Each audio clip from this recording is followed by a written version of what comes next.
మనకి బాగా నీరసంగా అనిపించింది, జ్వరం పడలేసాము, లేకపోతే ఎక్కువ పని చేసి అలసిపోయాము అన్నప్పుడు ఈ సూప్ చేసుకొని తాగితే మనకి ఎక్కడ లేని శక్తి వచ్చినట్టు అవుతుంది.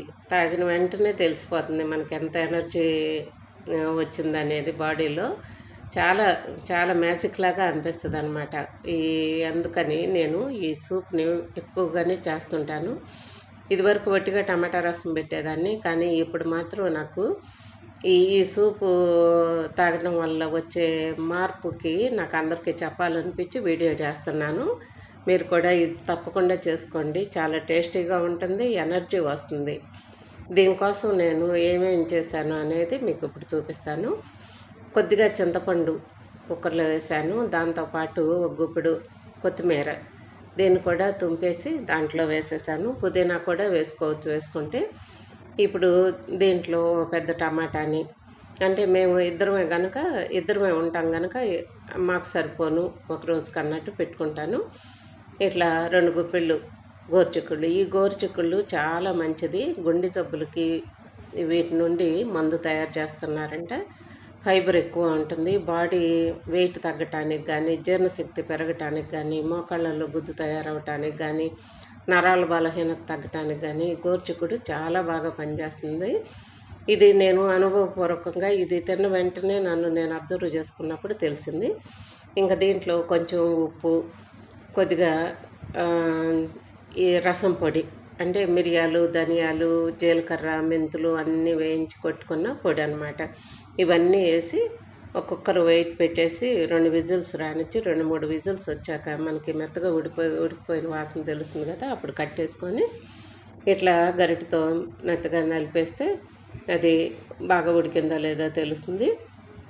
కొద్దిగా చల్లారనిచ్చి నేను చేత్తోనే పిసికేస్తాను. లేదంటే ఈ పిప్పినంతా మనం చిన్న మిక్సీలో వేసుకొని గ్రైండ్ చేసేసుకొని కలిపేసుకోవచ్చు. నేనైతే ఇప్పుడు బాగా మెత్తగానే ఉడికినాయి కనుక నేను ఇట్లా చేత్తో నలిపేసి ఈ రసాన్ని అంతా గిన్నెలోకి వడకట్టుకుంటున్నా.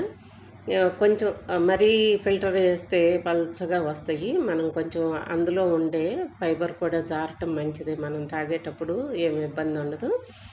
దాంట్లో ఉండే గింజలు కానీ, ఫైబర్ కానీ, కొంచెం సన్న ఫైబర్ అంతా కూడా దిగితే మనం తాగటానికి కూడా ఆరోగ్యానికి మంచిదే ఫైబర్ ఉండటం వల్ల. ఇంకా దీన్ని ఉప్పు అన్నీ సరిగా ఉన్నాయో లేదో చూసుకొని, ఇక మామూలుగా చారుకి కూరకి తాలింపు ఎట్లా పెట్టుకుంటాము అట్లాగే నేను అందులో మిరపకాయ వేయలేదు, ఇప్పుడు తాలింపులో వేసుకున్నాను. ఇది అందులో వేసిన పౌడర్లో ఉన్న మిరియాల పొడి సరిపోతుంది.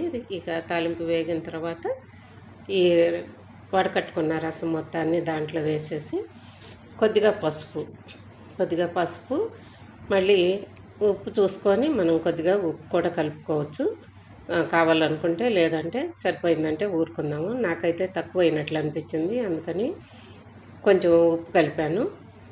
ఇక ఈ చారుని 2-3 పొంగులు రానిచ్చేసి కట్టేసుకోవచ్చు. కొత్తిమీర ముందే వేసాం కనుక ఇప్పుడు వేయకపోయిన పర్వాలే. ఈ పులుపుకి ఎప్పుడైనా మనం కొంచెం బెల్లం కానీ పంచదార కానీ వేసుకుంటే దానికి పులుపుకి విరుగుడు టేస్ట్ బాగుంటుంది. అందుకని నేను ఇప్పుడు కొంచెం తరిగిన బెల్లం వేసాను. ఇంకా అసలు వాసనకే ఆకలి పుట్టినట్టు అనిపిస్తుంది. చాలా టేస్టీగా ఉంటుంది. తాగిన కాసేపట్లోనే మనకున్న నీరసాన్ని కూడా మర్చిపోతాం. ఇది మాత్రం గ్యారంటీ. అందరూ తప్పకుండా చేసుకొని తాగండి. ఇది రోజు కూడా పెట్టుకోవచ్చు. మనం అన్నంలో తాగొచ్చు, అన్నంలో పోసుకోవచ్చు, ఒట్టిగా కూడా తాగేయచ్చు.